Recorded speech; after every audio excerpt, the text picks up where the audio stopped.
Alright, apparently, in order to get into the gay club on YouTube, you have to have a video titled Coming Out Story, or My Coming Out Story, or some bullshit like that. I can't really make one because I don't really have one, at least not traditionally speaking. I was never raised with the dogmatic concepts that most people, Americans mostly, have here. For example, I never had to deal with the notion that I would meet some wonderful girl and marry her, or whatever. My mother always told me I would meet someone and want to spend my life with them, which is why I don't really value marriage at all. I mean, I understand why we are fighting for them, for the legal benefits, but I really never cared about marriage. So honestly, I never even found it strange that I was attracted to men until someone pointed out to me that it wasn't the norm. Not that there's something wrong with it, but I never thought it was odd. That's why I really don't value the fact that I'm gay is at all a point. People ask me and I'm like, why does it matter? Like, is it really going to change absolutely anything? I don't find it an important aspect about me. I just find it as a cork. I mean, might as well be blonde hair. It really makes no difference to me. Also, it helps with the fact that I've always, other than when I was 5, but that really doesn't matter, I've always lived in an area or in a place that has always been very, accepting and whatever. I live in Miami Beach, where you don't get much gayer than that in the US, and then I lived in LA, which there too, very similar, and I never had those problems. In fact, that's why I can't watch any of those shows. I think they're absolutely idiotic because I can't relate to them, like the Degrassi show and all that crap. I'm like, this never happened in my high school. I can't really relate to it at all because I'm looking at them and I'm like, we never had that. I mean, I went to Miami Beach Senior High. Was it the North? No, the normal. I don't know. The one on Miami Beach. Amazingly enough, the other one isn't on the beach that I know of. I don't know where it is. No, the regular one. The North one is. I'm babbling. Anyway, and we didn't even have any cliques there. I mean, we didn't have. The only thing we had is we had the anime club. Those losers we had, but no one was really mean to them. No one was mean to anyone, and we never had that whole structural thing where I can't go talk to them. They're popular. I mean, I could talk to whoever the bloody hell I wanted to. I didn't talk to them because I didn't like them, but not because I thought, they were unapproachable. There was no one that was really unapproachable in that sense. If I wanted to, I had all kinds of friends and friends I wouldn't even get along with, because honestly, in high school, I was kind of the, not social outcast, but I hung around with the rock kids and emo kids and the gay table and crap like that. Not like super mainstream. We were like anti-mainstream people. And yet I had friends. I had a friend. What was her name? Jennifer Lasso, who was like very like Hispanic. I mean, I don't want to say chonga, but we were getting there. And then I had. I wonder if she sees this, if she'll get mad. Well, if you see it, comment, and then I'll talk to you separately, away from the class. Who else was there? And for example, 2 of my friends who were in that kind of clique of not caring, they were the male cheerleaders.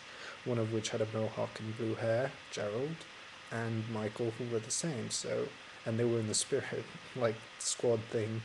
And I mean, we never really had those kind of things. We had little groups, but it was really groups that we hung out with because we liked those people. It wasn't groups because we socially belonged to this group. So I never really had that at all. And there were openly gay kids in my school. I mean, until I really went there, that's the only time that I kind of realized that, oh, this isn't the norm of things. I mean, again, norm and normal are 2 completely different words.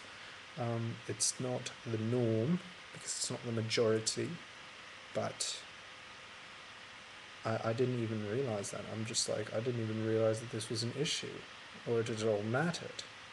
because I'd never been fed anything that it mattered. I'd always thought, well, that's just utterly irrelevant point, which is why a lot of gay people get mad at me, because I don't give a shit. I don't.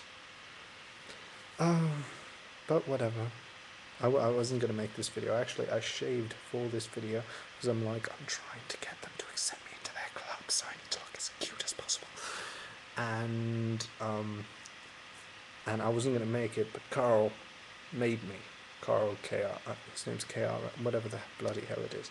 He didn't make me, but he's like, make it. So now I need to make it. And now I made it. I don't really think there's much else to say.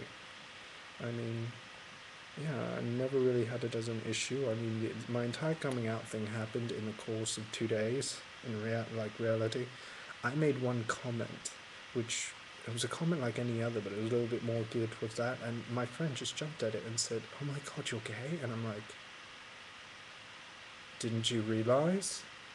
And then that pretty much spread around the school. Didn't help that I told, I kind of sent, I guess you'd call it a love letter, although I did not mention the word love once. I said infatuated to one of the football players, which got the school in her eyes. It was so funny. How I got it to them was hilarious too. I had it sent through the office. I actually had the office deliver a love letter for me. That was very interesting. Not that hard to do, actually. Sorry, this is my computer, so when the lights turn off you can't see me. And that was really fun. And the entire school was buzzing about that for a few days. It was hilarious.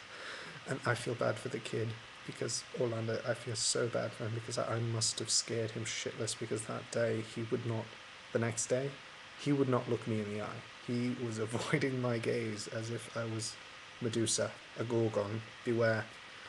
And that's pretty much how it happened at school. First, a few of my friends knew because of that, and then my friend came up to me and was like, oh my god, did you write him a love letter? I'm like, it wasn't a love letter, but I guess you'd say that. And everyone's talking about it. I'm like, my god, they have nothing to do.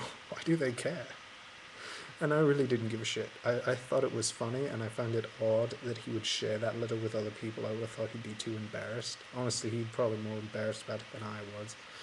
And then with my mother, I actually remember the exact date. We were going to Specs. It was an FYI.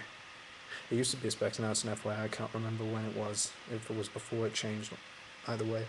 And she asked me bluntly, and I said, yeah. And she said, well, it's about bloody time you tell me. And I'm like, the bloody hell did I need to tell you? It's none of your bloody business who I sleep with. And she hit me over the head and called me an idiot. And that's pretty much how that happened. My father doesn't know, but that's because that's a headache I really don't need. There's nothing good that can come out of that. I never see him. I'd have to deal with a whole bunch of stupid questions. And I may even get my money for college withheld. I don't think I would, but that is a possibility. So I'm like, headache, nothing good will come out of it. Because anyway, even besides that, my father really, I love him, but he is a master at irritating me. So it's not like I tell him he'll irritate me less. He will irritate me more. Because he makes jokes, but he makes bad ones at my expense. Doesn't seem to realize that at my expense hurts me, but now I'm rambling on into another thing. But I made that video so I can get into the club. Hopefully now I'm in the club. I will ask Carl for more information on when we meet and how we meet and what we do. I don't know.